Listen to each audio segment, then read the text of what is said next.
Only a fighter knows what goes through the mind before a fight.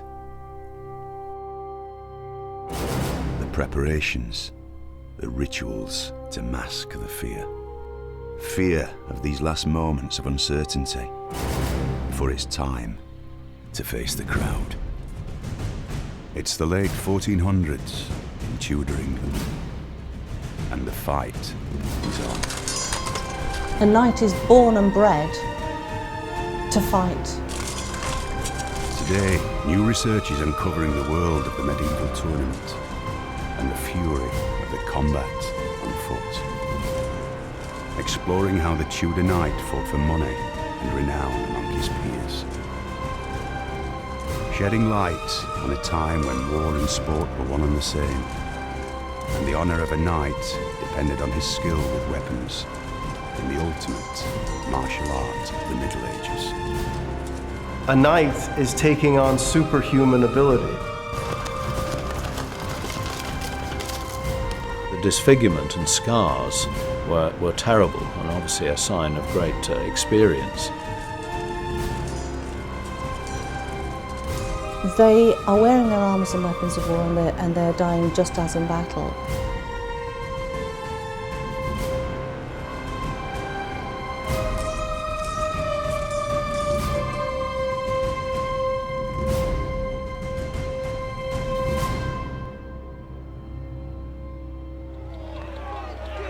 Throughout history, men and women have faced one another in personal combat.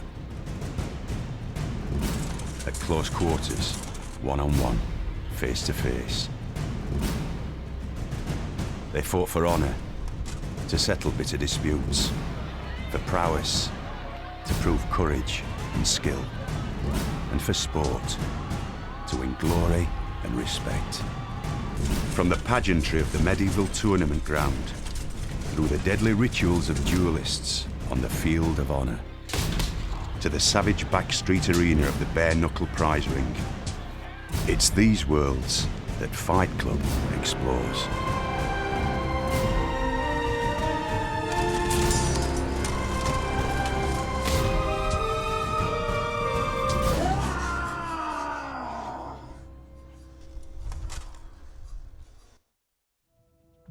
The Tudor period in England began with Henry Tudor's bloody victory at Stoke Field in 1487. It brought to a close decades of terrible civil war, known as the Wars of the Roses, and the new king was crowned Henry VII. The tourney, or tournament, was the ultimate martial arts competition throughout the medieval period. It was confined to the upper levels of society, the knights. Only wealthy aristocrats could afford the vastly expensive armour, weapons, and retainers needed to take part.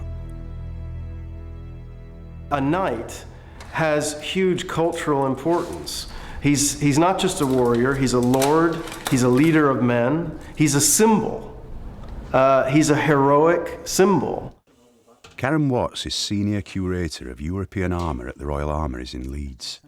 She's one of the country's leading experts on the study and conservation of armour throughout history. But it's the iconic medieval knight that sparked her interest right from the start. I grew up reading an awful lot of accounts of chivalrous deeds as a child. And I was taken to the Tower of London, and there they were, these knights, actually, as though they'd stepped out of the pages of, of all of these great chivalric romances of an Arthurian legend. And so I connected with it. They were actually men from the past right here in the present with me. Originally based at the Tower of London, the Royal Armouries is Britain's oldest museum and is among the oldest anywhere in the world. It houses the UK's national collection of arms and armour, one of the largest in existence, with more than 70,000 items.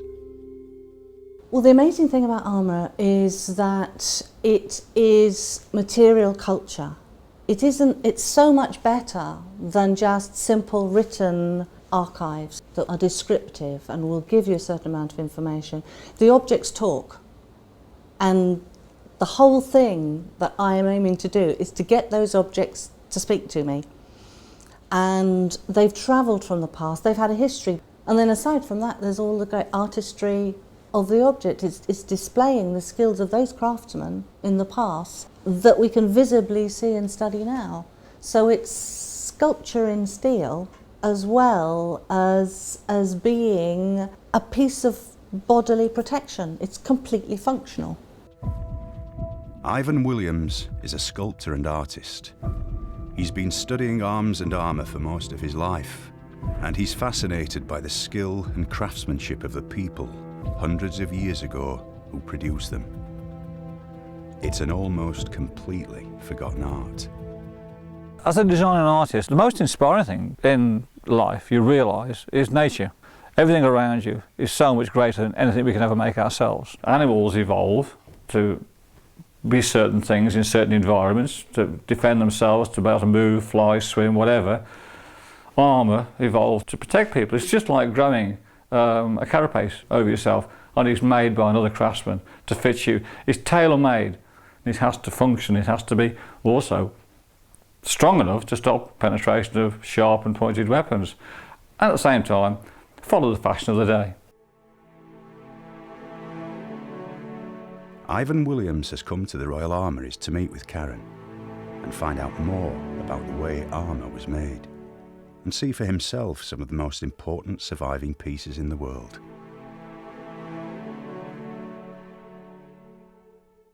And here we are in store 1. The Royal Armoury stores houses just some of the vast collection. You have to remember that the Armouries isn't just a royal armoury collection, but it's also an arsenal. Yes. So it's here that we have the repository of the armour and equipment for all the royal soldiers. So we have many, many rows and types of the same thing. It's where the armour can be studied and conserved. As a sculptor working in stone and metal, whatever, I've just been so fascinated by armour and by its structure and the way it's been made. I want to know more about the making of it. I understand the protective qualities and the deflection, that sort of thing. So it's mobile working art to me. Yeah, absolutely. If you're going to get killed, you've got to get killed in the height of fashion. What does that say to you? It's a piece of armour to protect somebody, but it's a status symbol. It says who you are, where you come from, how much money you've got, you know. Everything about it is so beautiful. Absolutely. If you could afford to have your own armourer, Yeah. you are at the very, very top. I don't think anyone realises how hard it is to just do anything with a piece of steel. Yeah, and of course there is a very close relationship between the patron, the man who's going to wear this, and his armourer. This has to fit perfectly like a second shell or a second skin. Yeah. But it isn't just him standing like this, wearing it, because that's the trouble we have with these. When I keep putting these on these wooden mannequins, they're all stiff. You get the impression that you're walking like this because you can't move, whereas in fact you can run in a suit of armour, you can leap onto your horse unaided. And all of this has to flex with the whole body. Toby Capwell is the curator of arms and armour at the Wallace Collection in London. He's been immersed in the life of the medieval knight since learning to ride at the age of 11 and competing in his first joust at 19. Alongside his academic career, he competes in medieval tournaments in Europe and America, both jousting and in combat on foot. Over decades of careful research and practical experience, he's explored how a knight's armour worked as an integrated system. The story of armor is as old as the story of warriors and goes back probably all the way to the Stone Age. But give us 4,000 or 5,000 years and we end up in the 15th century when the archetypal full plate armor had developed. And this is not a simple thing, covering the human body, which moves dynamically in many different ways with plates of hardened steel. And it took several hundred years to develop the perfect human exoskeleton, essentially. And you can study this in libraries and museums all you like, but after a certain point, to really understand it, you need to get inside. There are no manuals or master armourers to consult. The only way to find out is to reproduce medieval armour to the most exacting standards possible, and then try and make it work on the body. Well, getting a full plate armor on is quite an involved process, and it's not something you do in a hurry.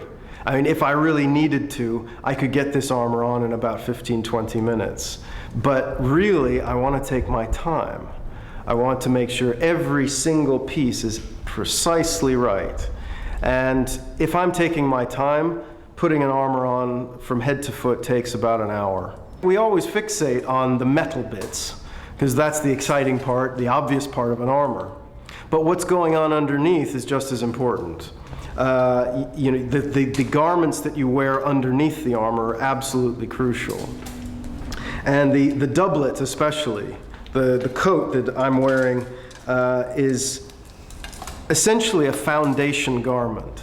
It's very closely fitted, it's got padding in all the right areas, and it also has attachment points for each of the pieces of armor. At the moment, the leg armor is going on, and there are attachment points at the base of the arming doublet to support the upper leg armor. And as you go up, everything has a place. So you haven't got all the individual elements of the armor sliding around all over the place. They click into place, they strap on, they tie on, and are kind of mutually supported.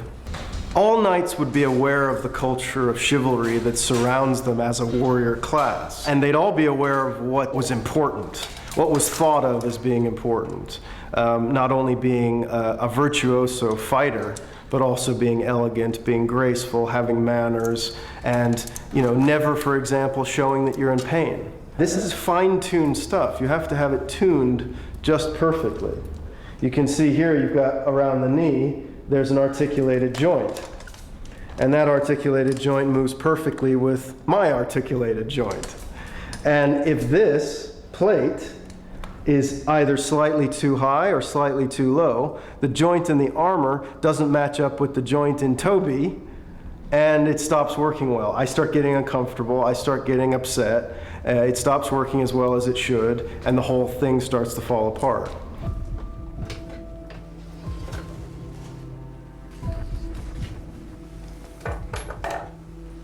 Look at this turning joint. Isn't that cunning? That is, I mean, and it doesn't look like a piece of tubing. No. To do that with a hammer or whatever tool they use. And there's no gap here. No. Because you're trying to avoid the blade catching on anything.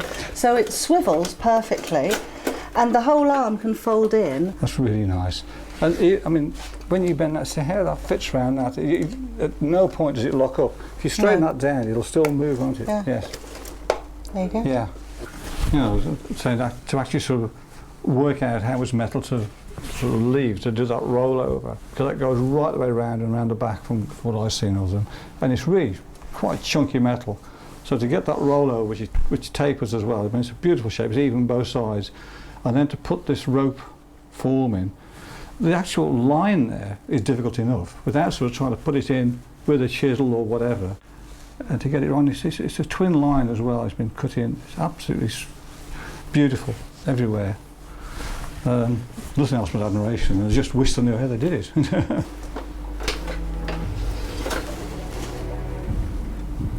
The amount of time one spends in the armor depends on what one is doing. If it's a tournament, you might spend only an hour or two in it. At your part of the tournament, you put it on, you fight, you get off again. In a military campaign, you might be in the armor for days.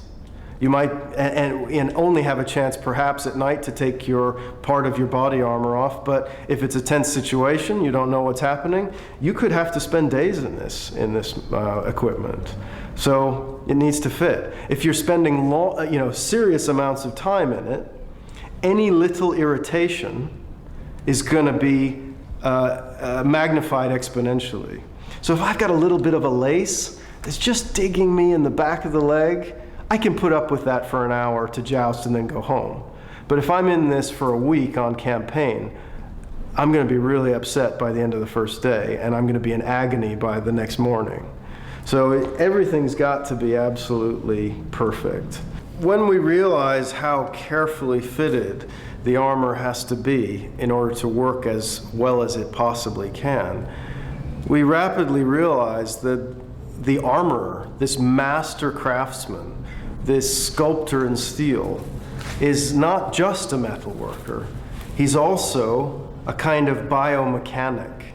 He has to have an incredible, subtle understanding of the way the human body works. You know, because it is a very subtle and complex thing. It's not just as simple as where the shoulders flex and where the elbows bend. There's all kinds of subtle twisting and expanding and contracting of the joints and the muscles that he has to allow for in hardened steel, not the most forgiving of metals. Look at the direction of overlap. Yeah. They're overlapping onto this central metatarsal plate. All those flutes are all in line. Even when he's flexed up, the flutes still slide over perfectly. Gauntlets. Right. Now, I brought this one up because it is actually one of my favourites, although it's 15th century. This is remarkable. Perfect. And I only pick the tip up. Keep going. Keep going. Keep going. Goodness me, that's that curve around there. And it's elegant and delicate as well, isn't it? Yes. As well as being strong and armoured, it's so graceful. The armor is also so complex that I couldn't possibly put it on by myself. And just as I have someone to help me get my armor on, he would then put his own armor on, and I would have a group of bodyguards around me. We would fight as a unit. Knights never go anywhere by themselves. You know, they have to be individually very skilled, but they also need to work as a team. This is sort of 500 years of evolution for how best to armor the human form. You know, the human form, the skeletal structure, works in a very particular way.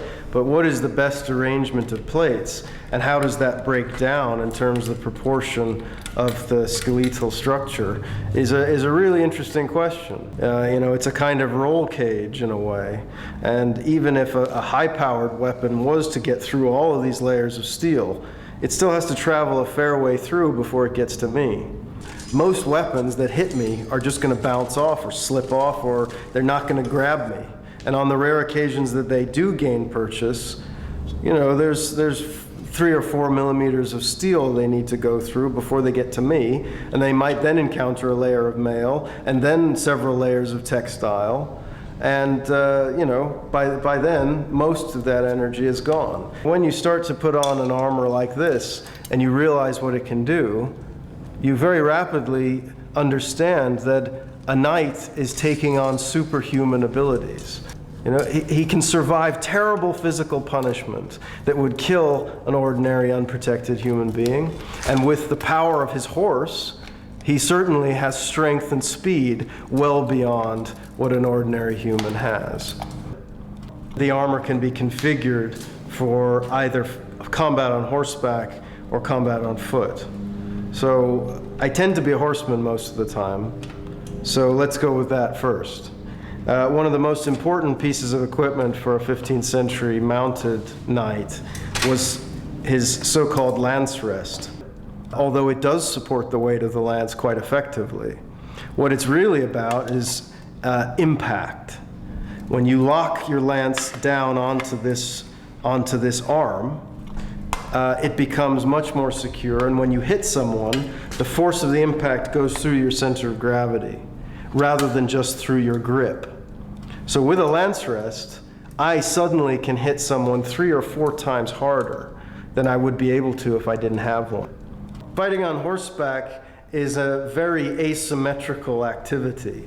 You've got your reins in one hand, and you've got your weapons in the other hand. So, you know, the left and right side of your body are doing very different things. So that leads to inherent asymmetries in an armor heavily weighted towards fighting on horseback.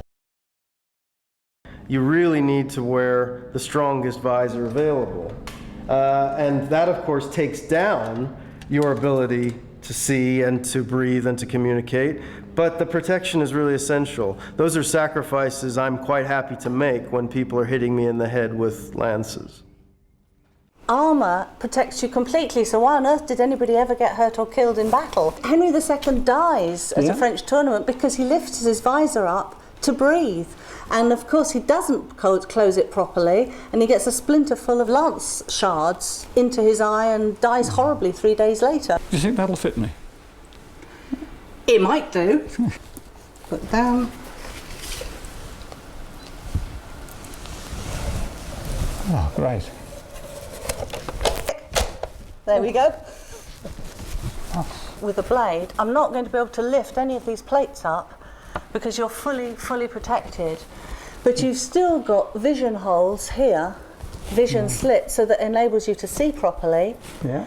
And breathing holes on either side. I can't see any of the metal now. I'm not aware of this grid because this grid is so close to my eyes. It's like a fencing mask. It actually accentuates my eyesight. I can see clearer. The other thing I'm surprised at is the peripheral vision. I can see right the way round. If I bring my hands round, I can now see my left hand, my right hand without moving my head inside. That's pretty good. Which is impressive because you would be in battle formation with a team of knights next to you, so you can actually see your fellow knights, but you can also have the breadth of vision to see the knights coming towards you in a tourney or a mock battle, because you can actually encompass everybody coming towards you and then focus in on the one that you're going to charge at with your lance. If I want to fight on foot with the poleaxe or the longsword, I need to wear the armor in a slightly different way. The beautiful thing about an armor like this is that it is really quite adaptable, and it can serve several different fighting functions. I don't need the same level of asymmetry in the equipment that I have on horseback. Fighting on foot is a much more symmetrical activity. I might be fighting with my right hand, I might be fighting with my left hand, I might be switching all the way through the battle, doing different things. So I need more symmetry in the armor. I also need more mobility and less weight on the upper body. I need to be able to jump around. My body is carrying all of this weight. I haven't got a horse to help me. So bringing the weight down, bringing the protection down to a certain extent, but raising the mobility becomes much more important on foot. So we can use the same helmet for foot combat, but to optimize my fighting ability, we're going to put a different visor on that is specially conceived for fighting on foot in particular. So it's giving much better visibility. It's covering the face in quite a different way. I can breathe much better in this helmet because I'm going to be breathing harder jumping around on foot. Men change when they wear armour. There's something about the way that they suddenly will stand and hold themselves. There's certainly immense belief in their invincibility. You can't be a knight in armour unless you are immensely aggressive and have immense self-confidence, immense physical strength, and the knowledge of how to use that physical strength to its fullest capacity. They will have been trained from the age of 7 onwards in how to wear the armour and move in the armour, because you can do all movements in armour, but you do have to learn how to roll your shoulder round so that you don't lock your shoulder defence inside your breastplate. You have to learn that the breastplate is pressing against your chest, so you need to breathe deep in the diaphragm. You're overheating, so you have to learn how to take a number of controlled breaths all the time. You're in this steel shell that is, on the one hand, protecting you, but on the other hand is constricting you.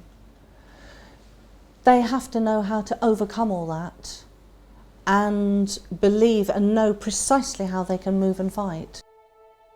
With the armour working as an efficient system, it's time for the next stage. Torbay has to be able to fight in it. The sword has many advantages. It's a powerful cutting weapon. But as soon as you have people clad entirely in hardened steel, cuts are no longer going to do anything.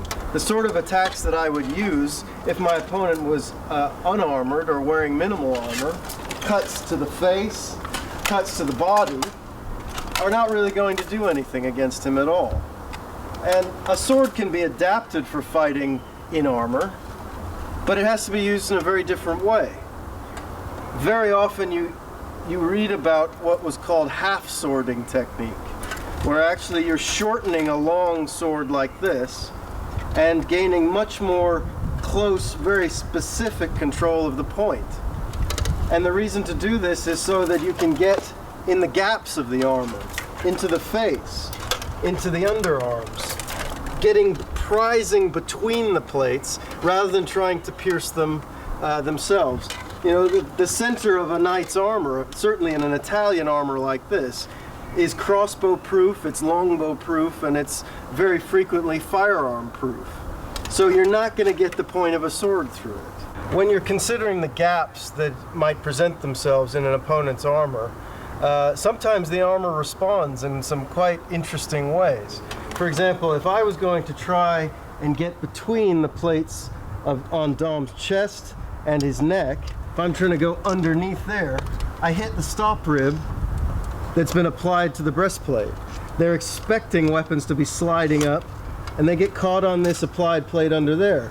So at the last minute, the armor has saved him from a lethal thrust into his throat.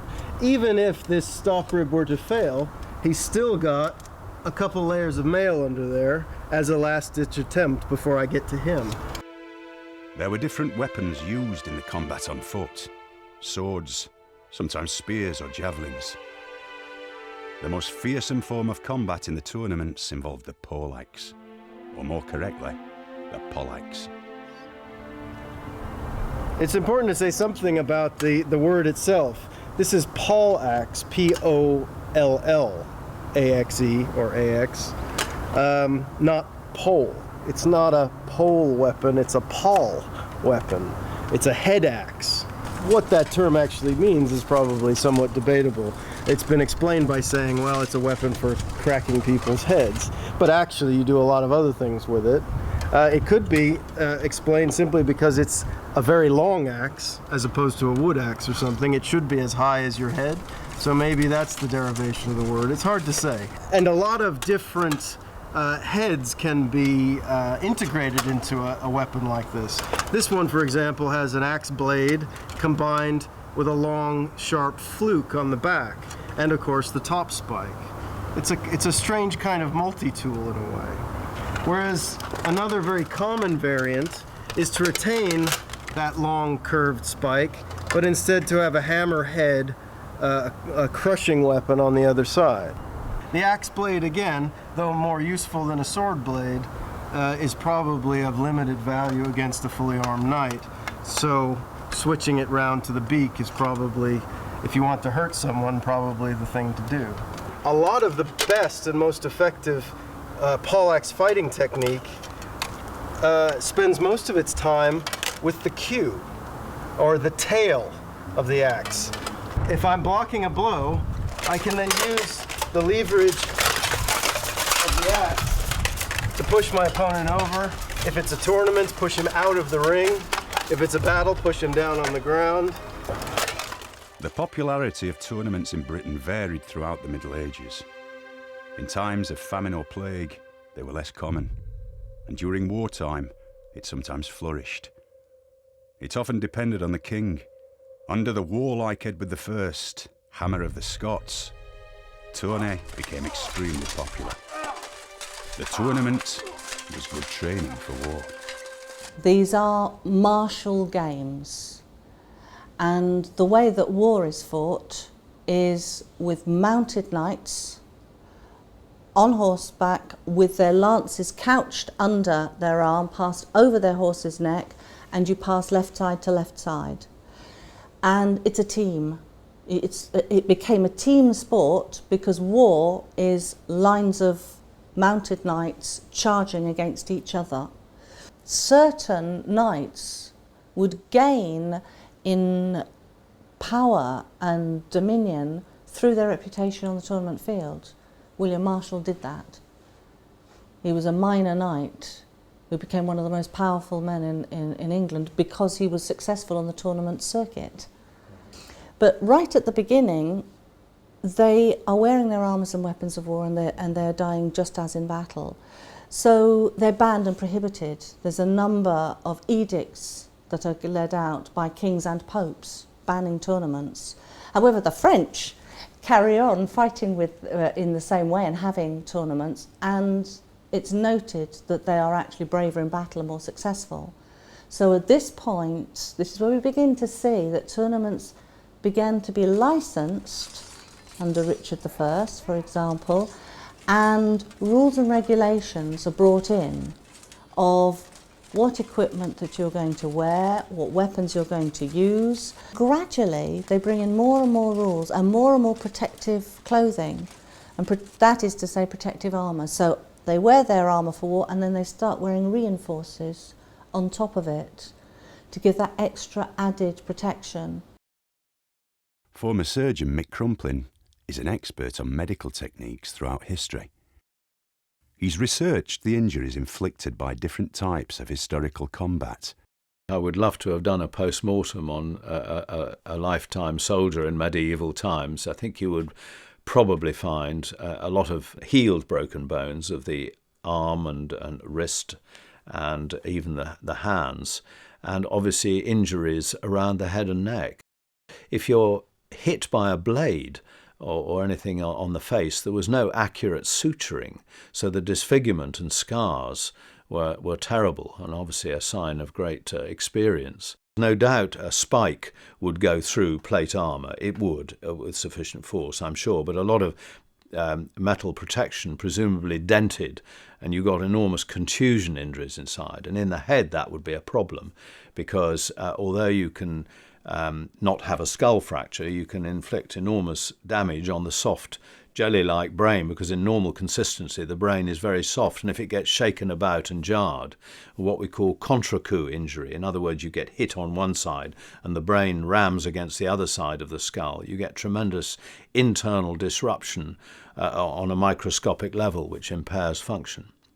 There are certainly records of people getting broken bones, which I think is the most common, when plates and limbs can be prized apart on arms and legs, which is often the case. Then there are some very severe limb injuries are the most common.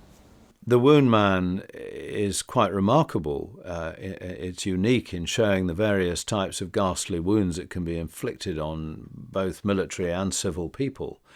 And it underpins the kind of basic teaching that surgeons had of the kind of wounds they had to treat, because obviously the effects of each type of wound were different on the sufferer.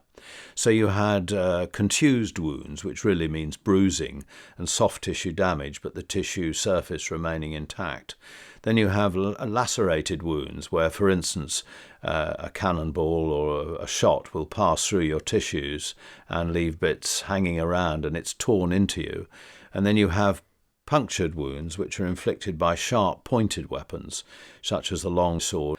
And then you have the slashing wounds, which inevitably mainly fall around the head and neck. So these are the four types of wounds that we're familiar with in combat. In the early years of the 16th century, tournament fighting was on the wane. Yet the arrival of King Henry VIII in 1509 turned its fortunes around. Physically strong and athletic, Henry was the epitome of the fighting monarch. He trained in the knightly martial arts all his life and was himself a keen competitor at tournaments. Yet he also knew their usefulness politically, in cementing alliances and displaying prestige and power to would-be rivals in Europe. The era of medieval tourney reached its zenith under Henry VIII.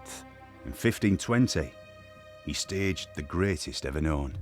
For a few days, a quiet area of rural northern France was transformed. Incredibly glorious, wonderful, spectacular tournaments were held all the time and had been from the 14th century through to the 16th century. We have a very interesting and tight diplomatic and political situation. You have got Charles V as Holy Roman Emperor, inheriting directly from his grandfather Maximilian. You have Francis I in France, and you have Henry VIII in England. Now, Henry VIII is married to Catherine of Aragon, who is Charles V's aunt. So He's already made that political link there. But you have these three powers who are looking closely at each other. And Henry is trying to form an alliance with France. So he holds this glorious tournament in carefully constructed neutral ground. So Henry VIII travels to the Pas-de-Calais, which is of course part of England and stays there. Francis I remains in France. And in their two towns of Ardres and Guines, between them is a neutral area. It's just fields. It's nothing but fields to begin with. Then they start dressing it. So a whole palace is built. It's got glass, it's got statues and sculptures all the way around it.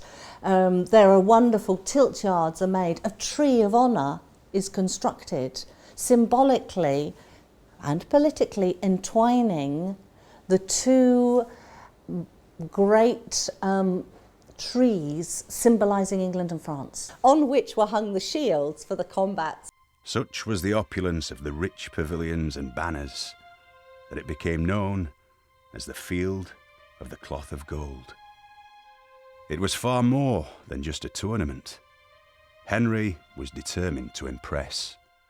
The tournament ground itself was the size of a small town. As well as the combat arenas, there were hundreds of tents and marquees, fully fitted with apartments and chambers for their royal residence, painted to look like they were made of stone. There were even silver fountains, which flowed with red and white wine.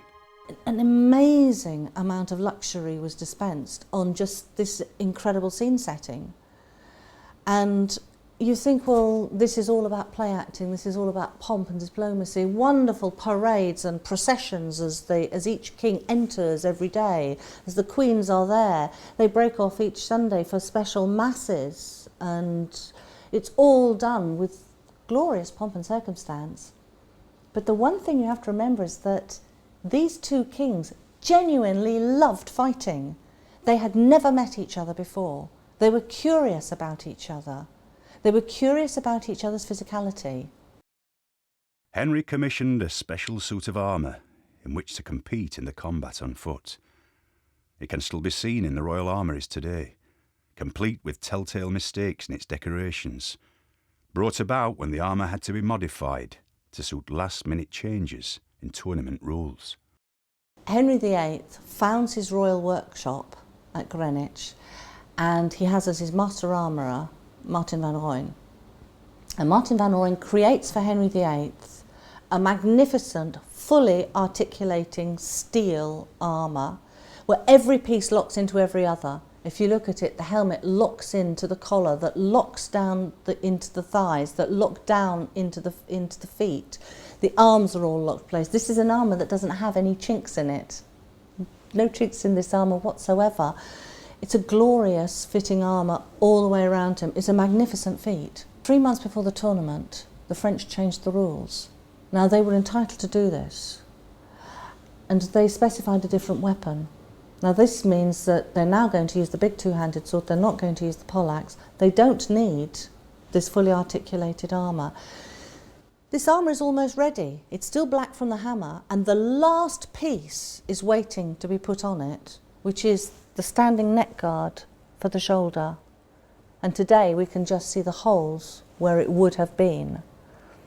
And they have to go in and they have to cancel it. And Martin van Rooyen has now got 3 months to come up with an armour with a skirt.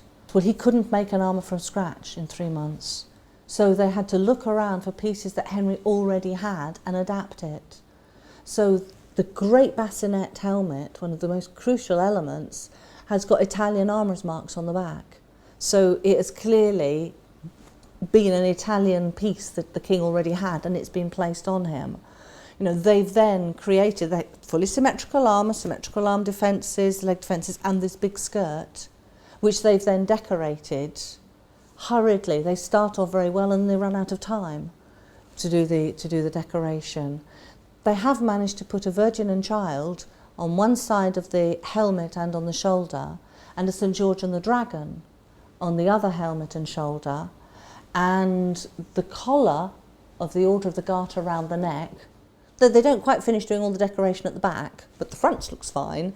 And best of all, the garter itself is etched around the knee. So they've imitated that as well. So they have given the king Tudor and English symbolism, and particularly of the famous Order of the Garter, the great order of chivalry. So it is most definitely decorated, and he would have appreciated that it would have been decorated with all the emblems that described himself. Both kings would have fought each other, except that at the Field of Cloth of Gold it was carefully arranged that neither king would fight each other. They would fight knights from each other's court, because they would have gone for it for real. One king would have lost, and there'd been an immense loss of face. But both of them were competing for real, and both of them are paying very close attention to how the other is performing. And on one day, Henry VIII takes part in the archery, because longbow archery is regarded as an admirable skill for a man, not only just a yeoman of England, but also for a king. But for the French it isn't. So Francis I takes little or no part, and Henry VIII does very well. Buoyed by this wonderful élan of success, he then challenges Francis I to a wrestling match, which Francis agrees to instantly. And this shows how much the two of them actually want the combat, despite all of the diplomacy. And you can imagine all the courtiers going, no! So the two kings wrestle, and unfortunately, Henry VIII is quickly thrown by the French king, who is extremely good at this particular sport, and Henry slopes away in some anger. Nobody has ever asked me who won the Field of Cloth of Gold. It was deemed that many individual knights had done extremely well, particularly the kings. I mean, genuinely, those two kings did joust and fight extremely well. There's no doubt about it. It went down in history as the most magnificent tournament ever held. The Great Spectacular marked the beginning of the end of the era of the medieval tourney. Tournaments continued after Henry's reign, even into the early 17th century, yet none was ever as memorable as the glittering Field of the Cloth of Gold. This was because it came at the end of many tournaments that were famed and renowned, starting from the 15th century. In France, in Germany, in Burgundy especially, and in England. And they had each been known for one thing or another thing, and stories were told. And somehow, in everybody's mind, the best ever was the Field of Cloth of Gold. That became the epitome of all tournaments and was recounted and told.